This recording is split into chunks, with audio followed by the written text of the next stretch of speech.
सजा, जुर्म और सजा।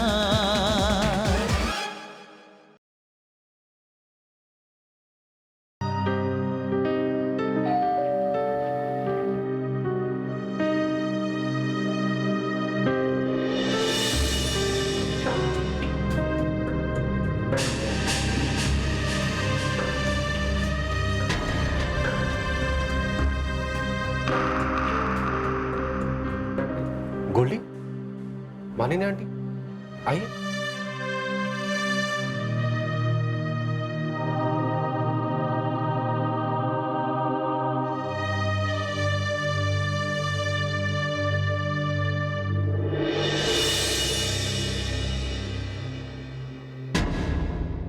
क्या बात है गोल्डी?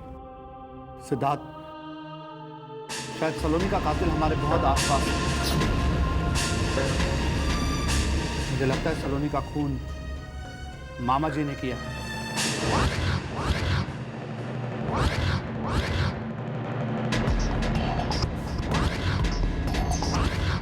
गोवर्धन सर ने सलोनी का खून किया? That's impossible. सिद्धार्थ, गोल्डी शायद ठीक कह रहा है। जिस तरह सच जानकर तुम हैरान हुए हो, उसी तरह मैं भी हैरान हुई थी।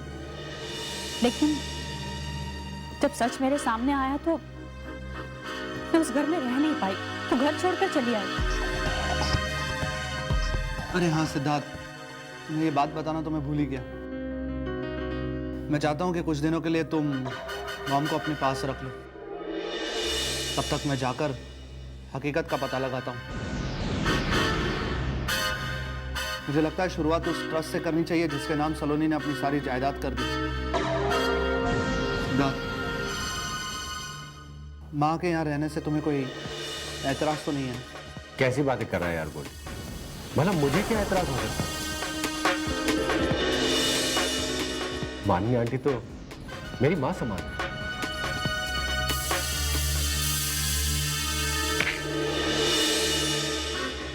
सिद्धार्थ, तुम्हारे कमरे में कोई है क्या? हाँ गोल्डी, ये वो सिमरन है। मैंने बताया था ना, मेरे पापा की बेस्ट फ्रेंड की बेटी। वो हॉस्पिटल से मैं यहीं ले आया उसे। उसका कोई और नहीं था तो मैंने सोचा मैं ही उसका ख्याल रखूं। ये तुमने बहुत अच्छा किया सिद्धार्थ। मेरे ख्याल से मुझे चलना चाहिए। And Siddharth, thanks. अब तुम मार खाएगा मेरे हाथ से। इसमें थैंक्स कहने की क्या बात है? मालिनी आंटी मेरी माँ समान है, मैंने कहा ना। और ये थैंक्स कह के तू हमारे रिश्ते को गाली मत दे। माँ, मैं चलता हूँ। मुझे आशीर्वाद दो। मैं सारी हकीकत जल्द से जल्द तुम सबके सामने ला सकूं।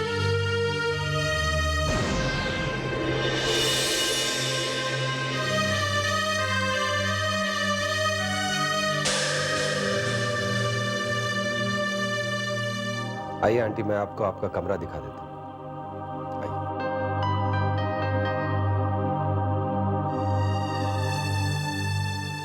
आइए आंटी।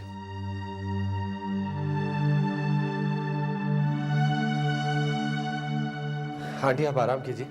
किसी भी चीज की जरूरत हो तो मुझे बुला लीजिएगा, मैं आ जाऊंगा। Good night. सिद्धार्थ, सिद्धार्थ बेटा, मुझे तुमसे कुछ बात करनी है। थोड़ी देर के लिए रुक जाओ। कहिए आंटी, क्या बात है? सिद्धार्थ बेटा, तुम तो गोल्डी के बहुत अच्छे दोस्त हो। वो तुमसे अपनी कोई बात नहीं छुपाता, अपने सारे राज तुम्हारे साथ शेयर करता है। बेटा, मुझे सच सच बताओ, क्या गोल्डी वाकई बदल गया है? क्या उसने सच में सच्चाई की राह इख्तियार कर ली है?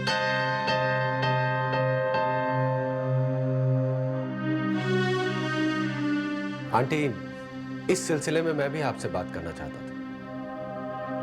गोल्डी में वाकई एक बदलाव आ गया है। उसे अपने गलतियों का एहसास हो चला है।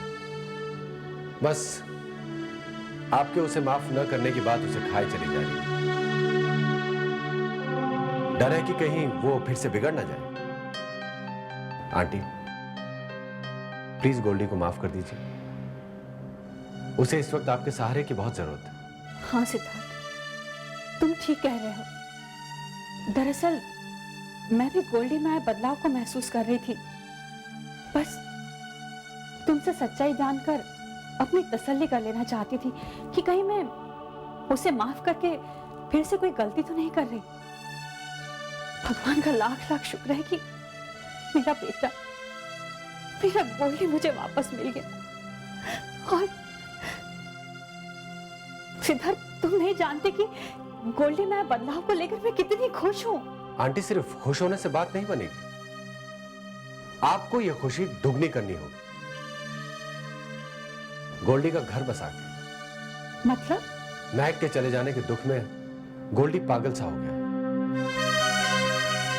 उसे एक कंधे की जरूरत है, एक ऐसा कंधा जिस पर वो सर रखकर अपने पास्ट को भूल सके। अब वो कंधा मेरा और आपका तो नहीं हो सकता ना आंटी, इसलिए आपको गोल्डी की दूसरी शादी करानी होगी। शायद वो लड़की गोल्डी को संभाल सके, उसमें फिर से जीने की उम्मीद जगा सके। लेकिन सिद्धार्थ, ये कैसे मुमकिन है? महक अभी तक जिंदा है। लेकिन हमारे बीच नहीं है ना आंटी, वो हमसे दूर जा चुकी है। लेकिन अगर वो वापस आ गई तो?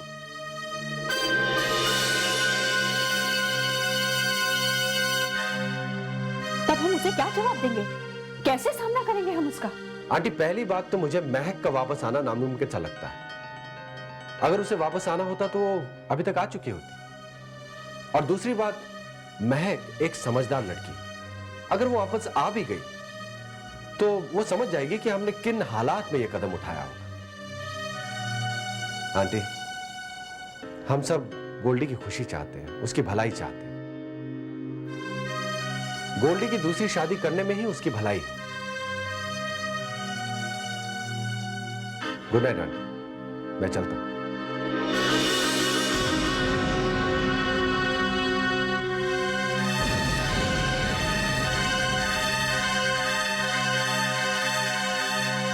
मेरी बात को गहराई से सोचेगा आंटी।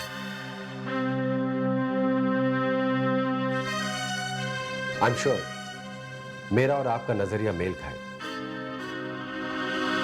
Good night.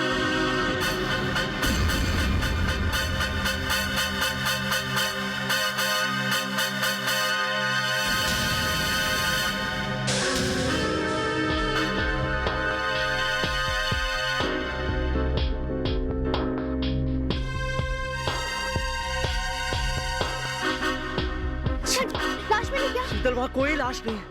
लाश नहीं? मैंने अच्छे से चेक किया, वहाँ कुछ भी नहीं है शीतल। देखा, मैंने कहा था ना, मैंने कहा था, वो आदमी भूत बन चुका है।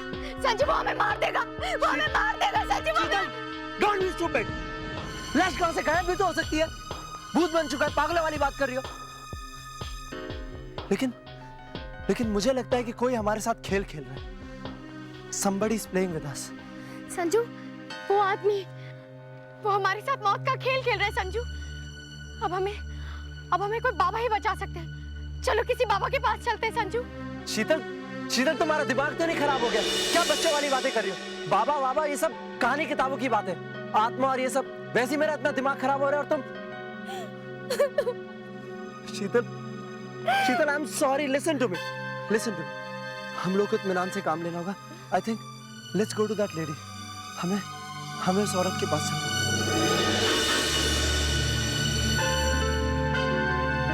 शीतल, अगर हमारी कोई मदद कर सकता है ना, तो वो है वो औरत। और हम लोगों को उस औरत के पास चलना होगा अभी।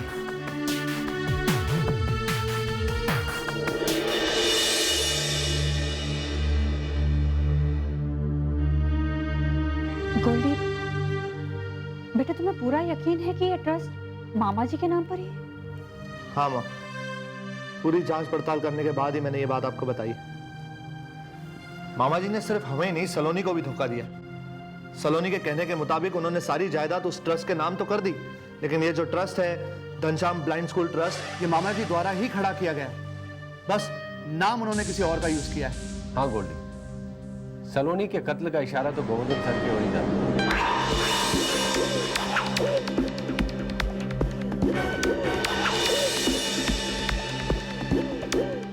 उन्हीं को सलोनी के कत्ल से करोड़ों का मुनाफा होने वाला था। और यही सबूत है कि सलोनी का कत्ल मामा जी ने किया। मामा जी इतना नीचे गिर जाएंगे, मुझे इसका अंदेशा नहीं था। पैसों के लिए उन्होंने किसी का खून तक कर दिया। अब हमें ये बात पुलिस के सामने साबित करनी है, लेकिन सिद्धार्थ, जो सबूत हमारे पास हैं वो काफी नहीं है। मामा जी को फंसाने के लिए, उनका पर्दाफाश करने के लिए हमें और सबूत इकट्ठा करने होंगे।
ये कौन है सिद्धार्थ, जो हमें देखकर चौंक गई?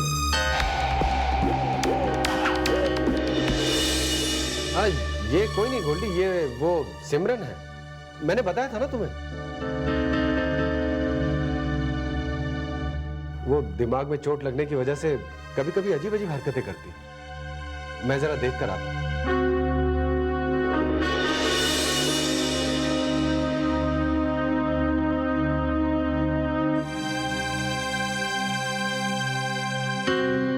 गोल्डी बेटा, तुम मुझे माफ कर दो।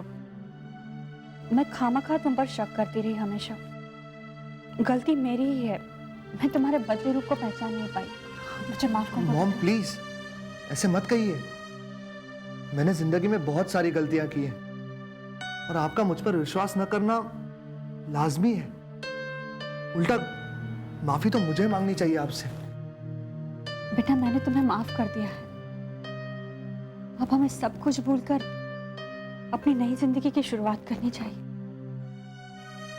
मैंने इस दिन की उम्मीद भी छोड़ दी थी। Thank you so much.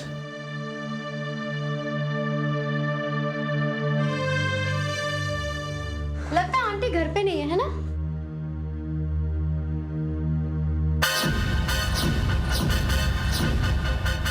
शीतल, सचू, ये कैसे हो सकता है? अभी 2 दिन पहले तो हम इनसे मिल के गए थे। राइट, लेकिन कैसे हो? आप लोग कौन और इस घर में कैसे? जी, अब हम इनसे मिलने आए। क्या आपका दिमाग तो ठिकाने पे है साहब? इन्हें और इनके पति को मरे हुए 6 महीने हो गया है।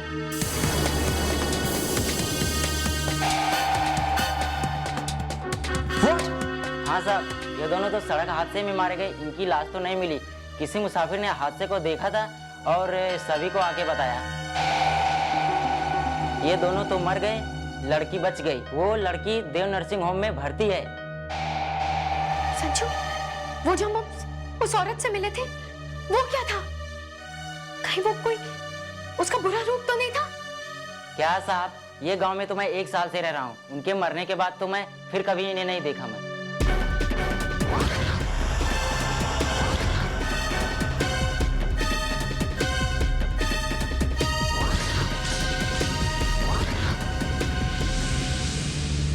क्या हुआ महक? तुम इस तरह उन्हें देखकर चौंक क्यों गए? तुम्हें लेकर अगर उन्हें जरा सा भी शक हो गया ना, तो बहुत सारी जिंदगियां बर्बाद हो सकती हैं। अरे बड़ी मुश्किल से उनकी जिंदगी पटरी पर आई है। गोल्डी और सलोनी एक साथ खुशहाल शादीशुदा जिंदगी बिता रहे हैं। गोवर्धन सर और मालिनी आंटी भी बड़ी मुश्किल से अपने आप को दुखों से उबार पाए। तुम चाहती हो उनकी जिंदगी में वापस टेंशन आ जाए तुमको लेकर? अगर उन्हें जरा सा भी एहसास हो गया तुम्हारा, तो सारे रिश्ते बिखर जाएंगे। I'm sorry, Siddharth. मैं इस बात के अंजाम से अच्छी तरह वाकिफ हूं, लेकिन मैं करूं तो क्या करूं? अचानक उन्हें अपने सामने देखा तो मेरी आंखों के आगे अंधेरा छा गया। मैं अपने होश हवास गवा बैठी। लेकिन सिद्धार्थ, इतनी रात के वो लोग यहाँ क्या कर रहे हैं? वो ऑफिस का एक काम था। कल ऑफिस में एक इंपॉर्टेंट मीटिंग है, उसका डिस्कशन करना था उन्होंने। खैर, मैं अभी बाहर जाता हूं, तुम बिल्कुल बाहर मत निकलना प्लीज। आइंदा ख्याल रखूंगा कि उनका साया तक यहां पर ना पड़े। सिद्धार्थ, सुबह होने से पहले वो लोग यहाँ से चले तो जाएंगे ना? क्योंकि जब तक वो लोग यहाँ रहेंगे मुझे डर लगा रहेगा कि वो मुझे पहचान ना लें। यह डर तो मुझे भी हमेशा लगा रहेगा।